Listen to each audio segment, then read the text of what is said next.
4. Pembulian. Desas-desus gosip Isti dengan Pak Sancaka tengah ramai dibicarakan. Semua ini akibat tersebarnya foto Isti yang terlihat seperti tengah menggoda Pak Sancaka. Karena hal ini, aku mendengar kalau Pak Sancaka terkena teguran dari kepala sekolah. Untung saja tidak dikeluarkan, kalau sampai itu terjadi kasihan kan. Seperti biasanya, setiap kali istirahat atau tidak ada guru, aku lebih suka memilih ke perpustakaan. Sudah, tidak ada yang harus dijelaskan lagi, malu-maluin, terdengar suara lantang dari lobi sekolah. Mendengar hal tersebut, aku sengaja mempercepat jalanku, penasaran siapa yang sedang ribut-ribut. Tepat melewati lobi, kulihat Seta dan juga Isti tengah bertengkar. Mungkin hal ini dipicu karena foto Isti dengan Pak Sancaka yang tersebar.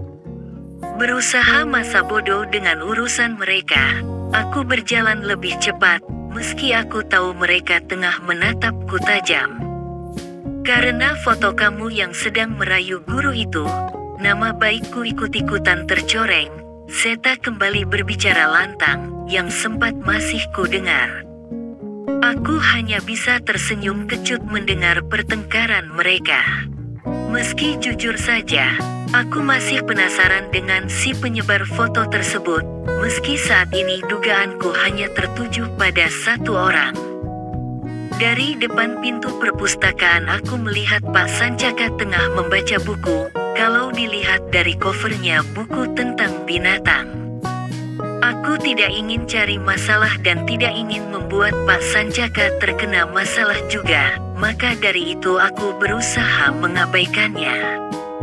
Menuju rak buku yang berisi berbagai macam buku sejarah, mencari buku Singosari yang belum selesai aku baca sebelumnya. Sejujurnya aku masih tidak fokus karena rasa penasaran yang masih membayang-bayangi. Selain itu juga aku merasa kasihan dengan Pak Sancaka akibat tersebar fotonya tersebut.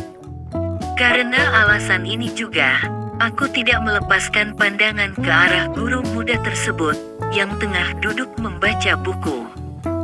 Brak, beberapa buku yang tersusun di rak jatuh. Sontak saja hal tersebut membuatku kaget. Karena terlalu banyak memikirkan yang tidak-tidak, membuatku kurang fokus. Mengambil napas panjang, mulai mengambil buku satu persatu dan menyusunnya di rak buku. Lain kali hati-hati, suara lelaki yang tiba-tiba berada di sampingku. Ketika aku menengok ke samping ternyata Pak Sancaka. Sejak kapan Pak Sancaka sudah berada di sampingku? Kataku bingung sambil sesekali memastikan ke meja kosong yang sebelumnya Pak Sancaka duduk dan membaca buku di sana. Kulihat Pak Sancaka ikut membantu merapikan buku ke rak, dengan wajah yang serius tidak seperti biasanya. Sedangkan aku menatap Pak Sancaka bengong. Kau diam, aku bantu beresin, malah bengong. Pak Sancaka menatapku.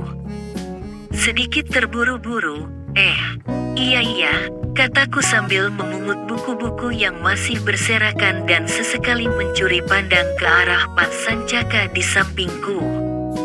Perasaan senang atau tidakkah ini? Batinku terus menatap Pak Sancaka. Di tengah lamunanku, secara sengaja atau tidak, aku merasakan tangan yang menggenggam tanganku. Ketika aku lihat, Pak Sancaka memegang tanganku dengan erat, dan tatapan matanya terlihat tajam ke arahku. Aku kaget melihatnya, bahkan jantungku berpacu semakin cepat. Tatapan mataku tidak berkedip sedikit pun menatap tatapan mata Pak Sancaka yang tajam. Tangan kiri Pak Sancaka dengan berani menghalus pipiku. Sontak hal ini membuatku kaget dan langsung menepis tangan Pak Sancaka. Tanpa berkata apa-apa, aku langsung pergi meninggalkan Pak Sancaka dengan tergesa-gesa. Apaan sih Pak Sancaka? Apa dia tidak kapok dengan gosip yang sedang beredar menimpa dirinya? Sampai-sampai harus kena teguran kepala sekolah. Gumamku dalam hati terus mempercepat langkah kakiku. Sepertinya Pak Sancaka benar-benar lelaki penggoda siswi-siswi SMA deh, tuduhku mencurigai guru muda ganteng tersebut. Asteris. Pintu kelas tertutup tidak seperti biasanya, tapi di dalam terdengar ramai cekikan dari beberapa anak cewek. Aku penasaran dan langsung membuka pintu sedikit kasar. Brak, suara pintu yang cukup keras membuat beberapa yang di dalam kaget dan mengarahkan pandangannya padaku. Ini satu laginya, datang juga ya, kata Isti ketika melihatku. Aku melihat sekeliling kelas dan tepat di mejaku, terdapat Ika sedang menangis. Rambutnya basah kuyup, bajunya terdapat bekas telur ayam mentah dan baunya busuk. Melihat hal tersebut aku hanya bisa terdiam dengan tatapan kaku. Aku tidak tahu apa yang harus kuperbut. Tidak mungkin juga aku melawan gengnya Isti. Ia akan berbuat jauh lebih nekat lagi jika sampai aku melawannya.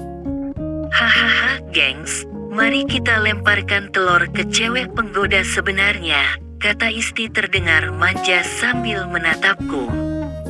Jantungku berdebar kencang dengan perasaan campur aduk ketika melihat mereka bersiap melemparkan telur ke arahku. Brak, suara telur pecah mengenai punggung Ika. Ternyata Ika melindungiku dari pembulian yang dilakukan gengnya Isti. Ika menatap aku tajam dengan air mata yang masih menetes di pipinya. Setelah itu ia lari keluar kelas. Aku berusaha mengejar Ika, meninggalkan gengnya Isti yang masih tertawa terbahak-bahak, sambil sesekali mereka berkata, hus, mengusir kami dengan gerakan tangannya. Seperti biasanya jika ada anak yang dibuli di sekolah, siswa yang lain hanya diam, bahkan ada beberapa dari mereka yang menonton ikut tertawa, mungkin mereka yang tidak merasakan menganggapnya sebuah hiburan. Entah Ika berlari ke arah mana sampai jejaknya tidak dapat aku temukan. Aku berlari menuju arah lorong laboratorium biologi. Aku pikir jika Ika berlari ke arah tersebut untuk menenangkan dirinya. Memang di sekitar laboratorium biasanya sepi jika tidak ada praktik. Serak, seseorang menarik tanganku, sampai mengarahkan tubuhku ke tembok. Jantungku berdebar kencang dengan napas yang naik turun. Di depanku sudah berdiri sesosok lelaki dengan pakaian rapih menggunakan dasi merah. Aku mulai menengadahkan kepala ke atas, penasaran dengan sesosok lelaki tersebut. Pak Sancaka, kataku kaget, melihat wajah guru muda tersebut terlihat serius. Dia hanya diam saja dengan tatapan matanya yang tajam bagaikan elang. Tangannya masih mencengkram tangan kiriku, sedangkan tangan kirinya ia sandarkan di tembok. Kami berhadap-hadapan begitu dekat, yang membuat jantungku berdebar kencang dan mulai memikirkan hal-hal yang aneh. Apa yang mau dilakukan Pak Sancaka padaku? Gumamku dalam hati. Iya, saat ini aku merasa takut. Bukan saja takut ada yang melihat kami berdua yang posisinya saja seperti orang yang tengah ingin berbuat sesuatu yang tidak-tidak, namun aku juga takut dengan sikap Pak Sancaka yang tidak seperti biasanya. Kali ini Pak Sancaka justru terlihat menyeramkan. Tangan kiri Pak Sancaka mengelus pipiku dengan bagian belakang jarinya dan terasa lembut, lalu merapikan beberapa helai rambutku yang berantakan. Dengan gelagak yang seperti itu, semakin membuatku takut. Aku takut Pak Sancaka berbuat macam-macam, tapi aneh aku merasa diam dan tidak bisa untuk melawan. Yang aku lakukan saat ini hanya diam dan menatapnya tajam, apalagi ketika Pak Sancaka mulai mendekatkan wajahnya seperti berusaha mencium bibirku. Gelek, aku menelan ludahku sendiri ketika bibir Pak Sancaka menyentuh bibirku. Bersambung.